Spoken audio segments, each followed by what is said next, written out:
અમદાવાદમાં ફરી નશાના કાળા કારોબારનો પર્દાફાશ। 1 કરોડથી વધુની કિંમતના 1.23 કિલો એમડી ડ્રગ્સ સાથે શખ્સ ઝડપાયો। 2 હથિયાર સહિત 40 જીવતા કારતૂસ જપ્ત।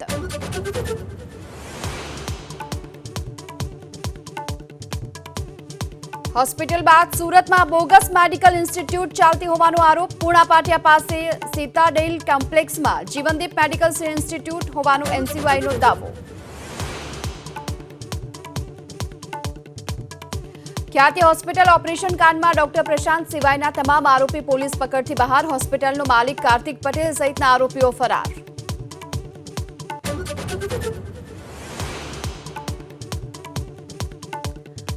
જમીન કૌભાંડને લઈ સુરતમાં જેકે સ્વામી સહિત 2ની ધરપકડ। બંનેના 5 દિવસના રિમાન્ડ મંજૂર। સ્વામિનારાયણ મંદિર માટે જમીનના બહાને ઠગાઈ મુદ્દે થઈ શકે છે મોટા ખુલાસા।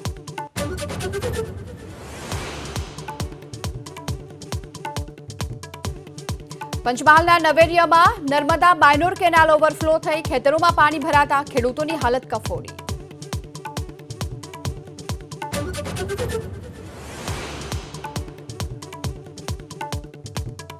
ભારતીય શેર બજારમાં મોટો કડાકો। 540થી વધુ પોઈન્ટના કડાકા સાથે સેન્સેક્સ 76,960 પર, નિફ્ટીમાં પણ 200 પોઈન્ટનો ઘટાડો।